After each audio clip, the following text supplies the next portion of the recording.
Kabar duka datang dari keluarga besar Rumah Sakit Umum Daerah (RSUD) Sekayu. Salah satu pelopor menjadikan RSUD Sekayu sebagai tempat rujukan belajar bagi dokter umum dan spesialis yakni Dr. Maxon Parulian Purba Mars, Direktur RSUD tutup usia. Meninggalnya salah satu aparatur sipil negara terbaik pemerintah Kabupaten Musi Banyuasin menjadi kabar duka bagi pegawai dan seluruh jajaran RSUD Sekayu. Dr. Maxon Parulian Purba diketahui meninggal dunia pada hari Kamis tanggal 9 Juni tahun 2022 sekitar pukul 22.47 waktu Indonesia Barat di RSUD Sekayu.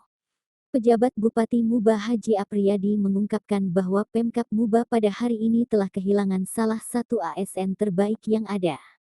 Dedikasinya yang tidak kenal lelah menjadikan RSUD Sekayu menjadi rumah sakit pusat layanan terbaik di Sumsel terus dilakukan sampai akhir pengabdiannya malam ini. Selamat jalan dokter Maxon, semoga Tuhan Yang Maha Esa menerima segala kebaikannya, kata Apriyadi.